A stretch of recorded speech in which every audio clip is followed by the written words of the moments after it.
یا شرک نہ کیا جائے تو ایسی صورت میں وہ مکمل مومن ہے. وَقَرَّهَ إِلَيْكُمُ الْكُفْرَ وَالْفُسُوقَ وَالْعِصْيَانَ کہ اللہ تبارک تعالیٰ نے کفر اور فسق اور گناہ کے کاموں کو ناپسند کرایا ہے.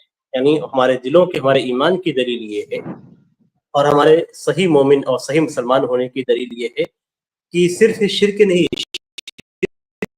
شرک کو ناپسند کرنا، اس کو بہت خراب سمجھنا، اس سے نفرت کرنا، یہ ہمیں ہمارے ایمان کا حصہ ہے.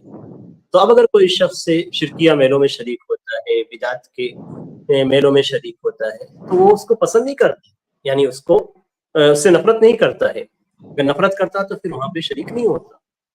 اور پھر نبی کریم صلی اللہ علیہ وسلم کا فرمان ہے کہ من تشبہ بقوم فہو منہم، جو جس کی مشابہت اختیار کرے گا وہ انہی میں سے ہے.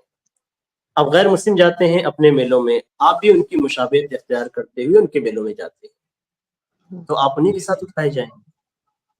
جو عرس اور بدعت کرنے والے ہیں وہ اپنے عرس میں، میلوں میں، جلوس میں جاتے ہیں اس لیے کہ وہ اس کو پسند کرتے ہیں اور اس طریقے سے اپنی تعداد بڑھاتے ہیں اور ان کے جو مقاصد ہوتے ہیں. اب آپ بھی انہی کی طرح کرتے ہوئے ان کے میلوں میں جا رہے ہیں، ان کے جلوسوں میں شریک ہو رہے ہیں، تو آپ بھی انہی میں سے ہیں. نبی اکرم صلی اللہ علیہ وسلم کا فرمان ہے. تو مومن کامل وہی ہے جو گناہوں سے نفرت کرے، جو شرک سے نفرت کرے، بدعت سے نفرت کرے. تو نفرت بہت ضروری ہے. یہ چیز سے قرآن کریم کے اندر بہت ساری جگہوں پہ بیان کی گئی ہے اور یہ ہمارے ایمان کا حصہ ہے. الحب فی اللہ والبغض فی اللہ، اللہ کے لیے کسی سے محبت کرنا، اللہ کے لیے کسی سے نفرت کرنا، تو یہ ایمان کا حصہ ہے. نبی اکرم صلی اللہ علیہ وسلم نے فرمایا کہ یہ ایمان کا حصہ ہے. تو ایک مسلمان، کامل مسلمان، بہتر مسلمان اسی وقت ہوتا ہے جب وہ شرک کا انکار بھی کرتا ہے اور ساتھ ہی ساتھ اس سے نفرت بھی کرتا ہے. اب جو شریک ہوگا وہ ظاہر سی بات ہے نفرت نہیں کر رہا ہے، وہ تو اور ان کی تعداد کو بڑھا رہا ہے. جی شیخ وہ بولتے ہیں کہ میں دل صاف ہونے سے اور نماز پڑھنے سے ہی بس سب کچھ ہو گیا، دل صاف ہونا چاہیے، ایسے کچھ مجھے نہیں لگتا. ہاں شیخ ایسے دیکھیے مسلمان وہ ہے جو قرآن حدیث کے مطابق عمل کرے. جی آپ کا اگر عمل قرآن حدیث کے مطابق ہے تو آپ کی باتیں دلیل نہیں ہیں. آپ کو چلنا ہے اللہ اس کے رسول کے اعتبار سے. آپ کہیں کہ دل صاف اگر آپ کا ہے، دل اگر صاف ہے، اللہ تبارک تعالیٰ نے آپ کا دل اگر صاف کیا ہے تو آپ نفرت کریں گے. دل صاف ہوتا تو آپ شریک نہیں ہوتے. آپ کے دل کے اندر میل ہے تو کیا آپ شریک ہوتے ہیں. یعنی کپڑا جب صاف ہوتا ہے تو اس پہ میل نہیں ہوتی. تو جب ایمان کا کپڑا صاف رہے گا، ایمان کا لباس آپ کا صاف رہے گا تو اس پہ شرک کی میل تک نہیں ہوگی. یعنی آپ جائیں گے شرک میں شریک ہوں گے تو میل تو لگے گی آپ کو. آپ جلوس میں جائیں گے بدعتی جلوسوں میں تو میل تو لگے گی آپ کو. آپ کو اپنے کپڑے کو صاف رکھنا ہے. وَلِبَاسُ التَّقْوَىٰ ذَلِكَ خَيْرٌ، تقویٰ تو اصل دل میں ہے. اور آپ کہتے ہیں کہ دل صاف ہونا چاہیے. کیسے صاف ہونا چاہیے؟ جب تک آپ شرک کو کی محبت کو یا شرک میں جانے کو آپ نکال کے پھینکیں گے نہیں، آپ کا دل صاف ہوگا ہی نہیں. تو عمل اور دل، نیت دونوں برابر ہونی چاہیے. انما الاعمال بالنیات، کہ سارے عمل نیت کے اعتبار سے ہوتے ہیں. عمل بھی صحیح ہونا چاہیے، نیت بھی صحیح ہونی چاہیے. عمل بھی سنت کے مطابق ہونا چاہیے، آپ کی نیت بھی سنت کے اور قرآن کے مطابق ہونی چاہیے. جی جی جی شکریہ جزاک اللہ. جزاک اللہ خیر شیخ، وقت دینے کے لیے. وقت ہمارا مکمل ہوا. اللہ آپ کو جزائے خیر دے. آپ نے اس وقت بھی ہمیں جو ہے ٹائم دیا، اللہ تعالیٰ قبول کرے. بہت بہت شکریہ شیخ. انشاءاللہ پھر ملاقات ہوگی. بارک اللہ فیکم. السلام علیکم ورحمۃ اللہ وبرکاتہ. السلام ورحمۃ اللہ وبرکاتہ. اس کے بعد میں اپنے تمام بھائیوں اور بہنوں کا شکر گزار ہوں. اور جیسے کہ آپ جانتے ہیں میں نے 2 بار اعلان کر چکا ہوں میں کہ کل کی ہماری اسٹریم لائیو کوشچن آنسرس کی نہیں ہوگی. البتہ کل ہماری کانفرنس ہے i+TV پر لائیو ہوگی صبح 9 بجے سے. آپ لوگ ضرور دیکھیے گا. اسلام کا نظام تجارت بہت شاندار موضوع ہے اور اس سے متعلق بہت شاندار شیخیں آپ کے سامنے آئے گی اور بہت سارے اس میں یعنی شبہات اور ڈاؤٹس چاہے تجارت سے متعلق جتنی چیزیں ہیں نا تقریباً انشاءاللہ اس میں کور کر لی جائے گی. تو آپ لوگوں سے گزارش ہے، کل کا دن سنڈے ہے، آپ ضرور اس کا صحیح استعمال کریں اور ہماری وہ کانفرنس میں آپ ضرور جڑیں اور لائیو اس کو دیکھیں i+TV پر. تو آج کے لیے بس اتنا ہی. مجھے دیجیے اجازت. انشاءاللہ آپ لوگوں سے پھر ملاقات ہوگی. تب تک کے لیے اپنا خیال رکھیں اور i+TV دیکھتے رہیں. جزاک اللہ خیر. السلام علیکم ورحمۃ اللہ وبرکاتہ.